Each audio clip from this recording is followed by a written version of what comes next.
Good morning to all of you, my dear students. Assalamu alaikum wa rahmatullahi wa barakatuh. Dear students, yesterday we have talked about the erection psychosocial theory, developmental theory of about the children, in which we have discussed the dear students, today we will discuss one more point regarding the erection psychosocial theory, developmental theory about the children.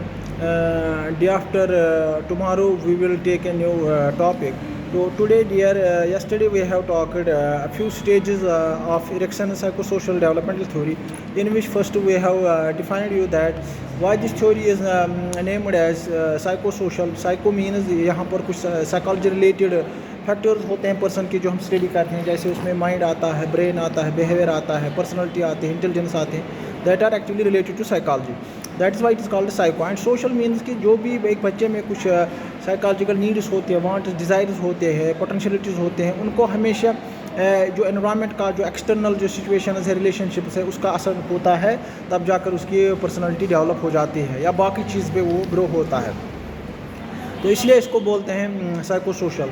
तो जो पहला stage है इसका trust versus mistrust. इसमें जो important event जो मैंने आपको बोला, कल भी मैंने एक लेक्चर में आपको बोला कि इसमें जो इंपॉर्टेंट इवेंट है वो फीडिंग है. तो इसमें जो children develop a sense of trust when care givers provide reliability and care and affection. तो उसमें बच्चे में कि मैंने ऑलरेडी आपको बोला, इसमें जो एज ग्रुप होता है वो 0 से 1.5 साल तक होता है. तो इसमें अगर children develop a sense of trust, उसमें ट्रस्ट पैदा होता है व्हेन केयर गिवर जो उसके प्रोटेक्टर्स होते हैं provide reliability care and affection. Lack of this, अगर इसका लैक हो जाएगा, बच्चे को ये नहीं मिलेगा, तो उसमें उस बच्चे में मिसट्रस्ट पैदा होगा. That is why the first stage of erection is called trust versus mistrust. Second stage जो है वो है अटॉनमी वर्सेस शेम एंड डाउट. तो इसमें जो में इंपॉर्टेंट पॉइंट है, जो पहले में है ट्रस्ट वर्सेस मिसट्रस्ट में जो पहला पॉइंट है वो है फीडिंग. तो जो अटॉनमी वर्सेस शेम है, जो दूसरा स्टेज है इरेक्शन का, उसमें जो इंपॉर्टेंट इवेंट है जिसको आप इसको रिकॉग्नाइज कर सकते हैं इस स्टेज को, वो है टॉयलेट ट्रेनिंग. तो इसमें बच्चे की टॉयलेट ट्रेनिंग ज़्यादा होती है. Children need to develop a sense of personal control over the physical skills. छोटे छोटे स्किल्स पे उसको कंट्रोल आता है. And a sense of independence. That is why it is called autonomy. वो चाहता है कि मुझे इंडिपेंडेंस का हो जाए.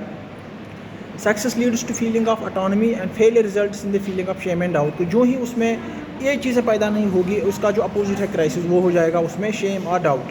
तो ये दूसरा स्टेज है. तो पहले में है फीडिंग, दूसरे में है toilet training, autonomy versus shame में. इसके बाद है और एक stage that is called initiative versus guilt. Initiative versus guilt में जो इंपॉर्टेंट इवेंट है वो है एक्सप्लोरेशन. ये माय डियर स्टूडेंट्स, ये आपको यहाँ पर याद रखना है. जो पहला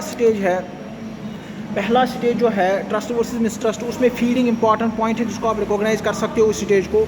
दूसरा स्टेज जो है उसको बोलते हैं हम autonomy versus shame. Autonomy versus shame का जो इंपॉर्टेंट जिसको आप रिकॉग्नाइज कर सकते हो वो है टॉयलेट ट्रेनिंग. इसी तरह से जो तीसरा है वो है इनिशिएटिव वर्सेस गिल्ट. इसका जो इंपॉर्टेंट इवेंट है वो है exploration. Children need to begin asserting control and power over the environment. Success in this stage leads to the sense of purpose. तो उसको यहाँ पर चलता है कि मैं कुछ स्टार्ट करूँ, पर्पस है इसका. Children who try to exert too much power experience disapprove results in a sense of guilt. अगर उसका यहाँ डिसअप्रूव हुआ तो इसमें गिल्ट का सेंस पैदा होता है.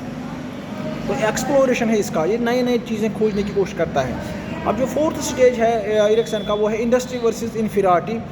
उसमें जो है वो है जो इंपॉर्टेंट है वो स्कूल, क्योंकि बच्चा अब स्कूल जाता है, स्कूलिंग एज रहता है. Childrens need to cope with the new social and academic demands. Success leads to a sense of the competence while failure results in the feeling of inferiority. तो ये है important. That's why it's called industry versus inferiority. अब और एक stage that is called identity versus role confusion. उसमें जो important point है, important event है वो है सोशल रिलेशनशिप. क्योंकि आइडेंटिटी वर्सेस में एडोलसेंट पीरियड होता है, identity versus role confusion. Social relationship इसका इंपॉर्टेंट इवेंट है. टीन एज जो है needs to develop a sense of self and personal identity. वो ट्राई करते हैं कि हमारी आइडेंटिटी हो जाए. Success leads to an ability to start true to yourself while failure leads to the role confusion and weak sense of, उसमें बोलते हैं सेल्फ. इसके बाद है और एक स्टेज है कॉल्ड इंटीमेसी वर्सेस आइसोलेशन. ये सिक्स्थ स्टेज है, intimacy versus isolation. Intimacy versus isolation में क्या होता है, इसमें जो इंपॉर्टेंट है वो है रिलेशनशिप.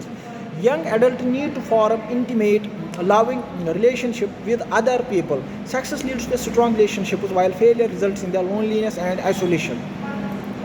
और जो सेवन्थ स्टेज है डियर स्टूडेंट्स को है जनरेटिविटी वर्सेस स्टैग्नेशन. इसमें जो इंपॉर्टेंट इवेंट है वो है वर्क एंड पेरेंटहुड.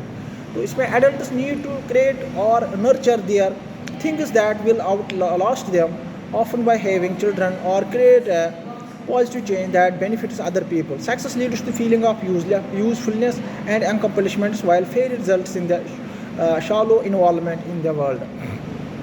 और इसमें जो लास्ट वाला स्टेज है वो है ego integrity versus despair, reflection of on life. ये है इंपॉर्टेंट इवेंट। इसमें जो है older adults need to look back on life and feel a sense of fulfillment. Success at this stage leads to the यहाँ पर integrity. अब यहाँ पर जो है डियर स्टूडेंट्स, इसमें जो इम्पोर्टेंट पॉइंट्स है वो है, मैं फिर एक बार इसको रिपीट करता हूँ। पहला है ट्रस्ट वर्सेस मिसट्रस्ट, इसका जो है फीडिंग।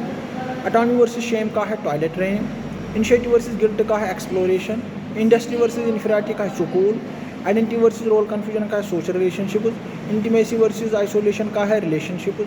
जनरेटिव स्टैग्नेशन का है work and parenthood. Ego integrity versus despair का है रिफ्लेक्शन ऑन लाइफ। तो डियर स्टूडेंट्स, आज के लिए इतना ही काफ़ी है। Thank you very much.